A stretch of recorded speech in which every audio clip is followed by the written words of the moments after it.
Hi Angela, welcome to the spelling strategy. So please feel free to ask any questions during this little presentation.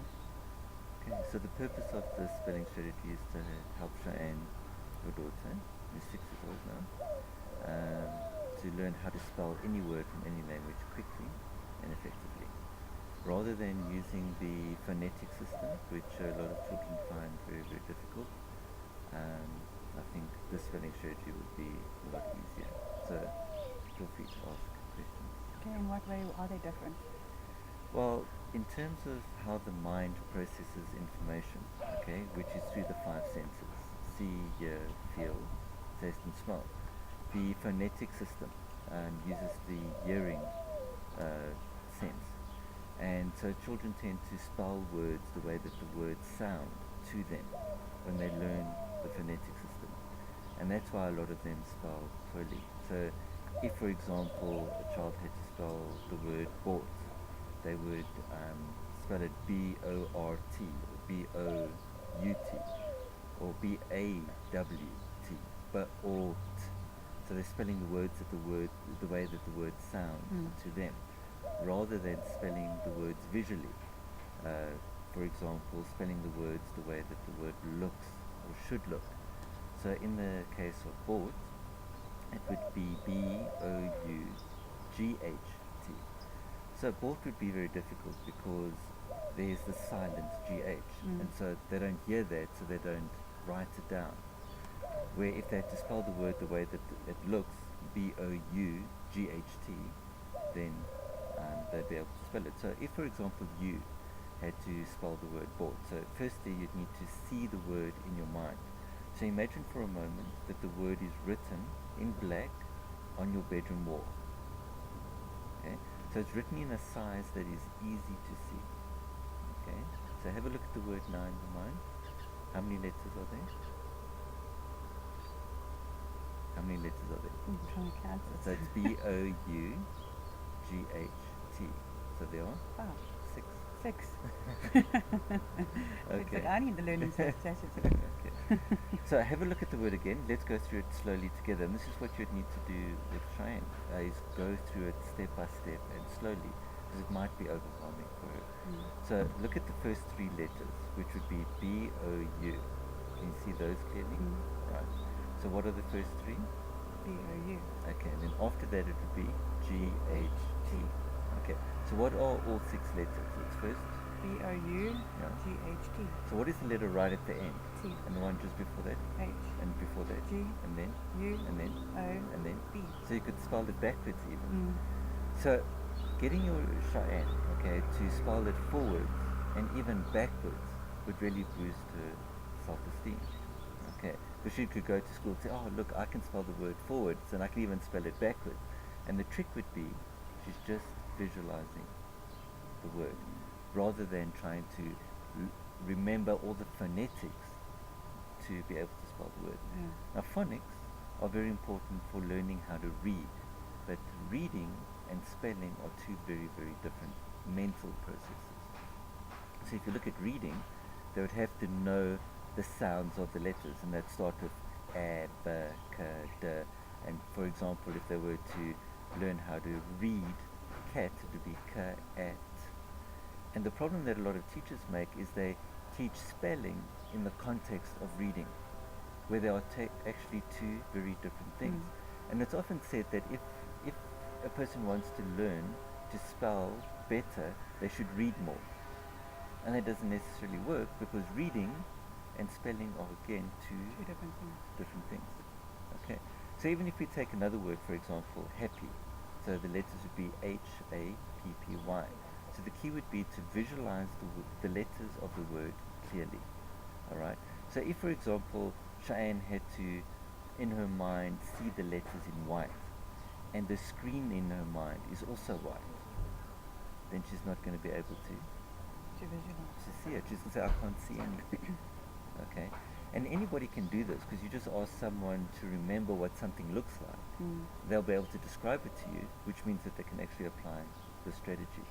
Okay, using a bedroom wall, that's just like a reference, something easy for them to remember what it looks like. You know what I'm saying? Yeah. So you want to go into something that's totally strange. Imagine what, if you're saying to a small child, imagine what a feline looks like, and they go like, what's a feline? So they don't even know what it is you're talking about. But if you use something that's familiar to them, then the whole process becomes a lot easier. Yeah. So contrast color is important, like black letters on a white wall.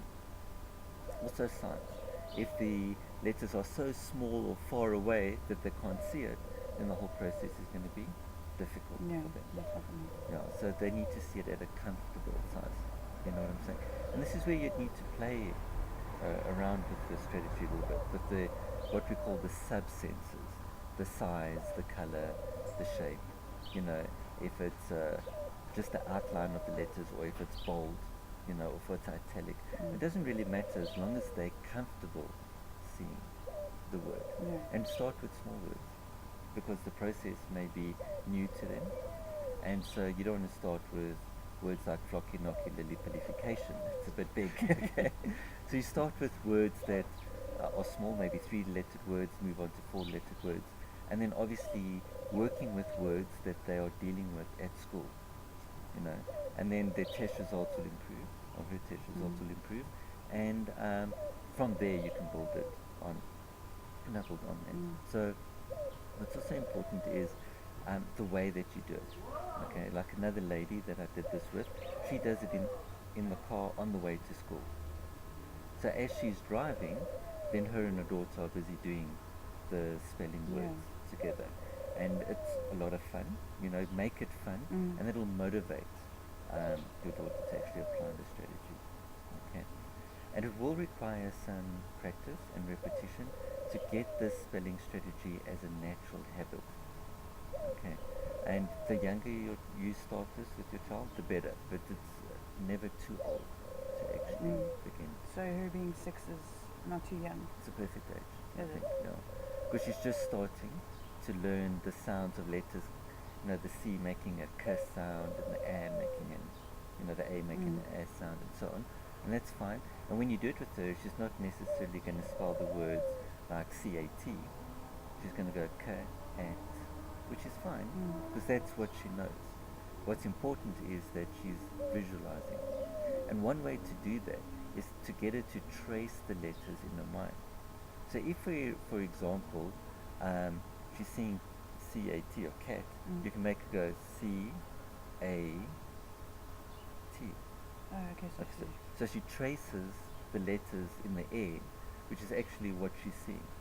And that actually helps reinforce the visualization rather than slipping back into, you know, spelling the word the way that it sounds. Okay. So it would work the same way if you're doing it from, spelling it from the back, like from the end to the front again. Yeah. So it would be T-A, to get her to outline it again. Yes. To trace And it. it's not T-A-C, so it's not like the word's been reversed. It's still in the right order, Yeah. C-A-T, and then it's just From this way across. T-A-C. Yeah. Okay. Oh. So this has quite a huge side effect in terms of increased concentration, because now her mind has something really clear to focus on. Another thing is it will spill out into other subjects because of her self-esteem. She can spell words now forwards. She can even spell them backwards, which maybe her friends can't do, and that really boosts her self-esteem, which will inspire her to make more of an effort towards her other subjects. So there's quite a huge spillover, and also her confidence in being able to spell words properly would really increase her ability to perform, you know, academically later on. So even though it's a very simple strategy, so the first step really would be to maybe see the word on the page somewhere, or you know, from there to visualize the word, and then trace it out, and then go over it a couple of times until she feels comfortable, and then you move on to the next. So to put the strategy simply, she would see the word on the page, visualize the word, trace it out, and say it, the letters, as she's doing that, repeat over it until she's comfortable, and then go on to the next word. Definitely try that. Good. So it'll be interesting to hear your feedback on this after a couple of weeks of applying it. No, nothing. Thank you very much for coming. Thank you for having me. Okay.